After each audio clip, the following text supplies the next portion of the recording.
성도 여러분 반갑습니다. 3월 12일 365일 말씀과 함께 시간입니다. 오늘 읽을 말씀은 사사기 19장에서 21장까지의 말씀입니다. 사사기 19장부터는 사사기의 결론 부분 후반부로 이스라엘의 도덕적 사회적인 타락을 보여줍니다.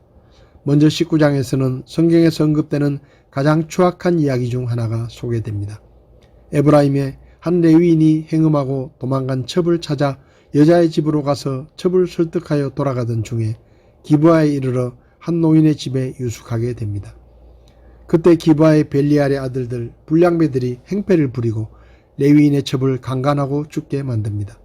이에 격분한 레위인은 첩의 시체를 토막내어 각 지파에 보냅니다.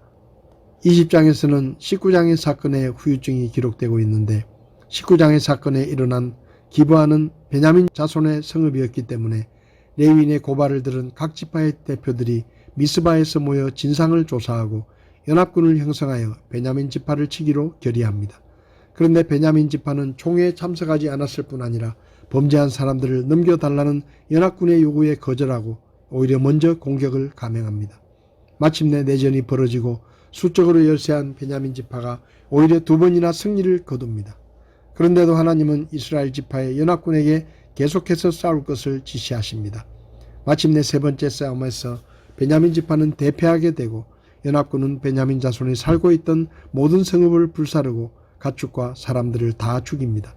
도망하여 살아남은 베냐민 남자들은 겨우 600명이었고 이들은 기브온 근처에 있는 림몬 바위 절벽지대에 숨게 됩니다.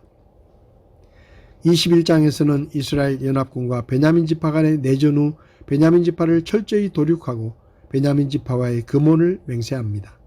그러나 베냐민 지파가 멸족의 위기에 처한 것을 보고 후회합니다.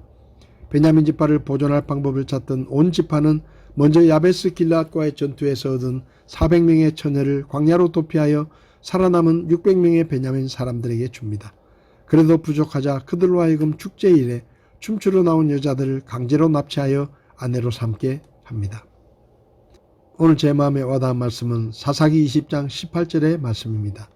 이스라엘 자손이 일어나서 하나님의 집에 올라가 하나님께 조언을 구하여 이르되 우리 중에 누가 먼저 올라가 베냐민 자손과 싸우리까 하니 주께서 이르시되 유다가 먼저 올라갈지니라 하시니라.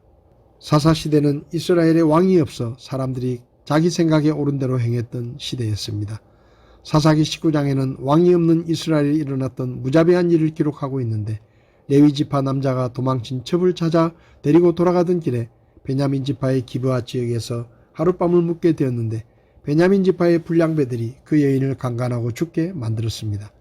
이에 분노한 레위 사람은 모든 지파들에게 자기 아내의 시신을 보내며 그들의 죄악을 알렸고 다른 지파들이 분노하여 진상 파악을 하려고 찾아왔을 때 베냐민 지파 사람들은 그들의 죄를 뉘우치지 않고 오히려 죄인을 두둔하여 이스라엘의 다른 지파들과 전쟁을 하게 됩니다. 하나님께서는 이 전쟁을 통해 다른 지파들이 베냐민 지파를 죽이게 하셨고 베냐민 지파는 도망쳐서 살아남은 600명의 남자들을 제외하고 모두 죽어 지파가 멸절될 위기에 처하게 됩니다.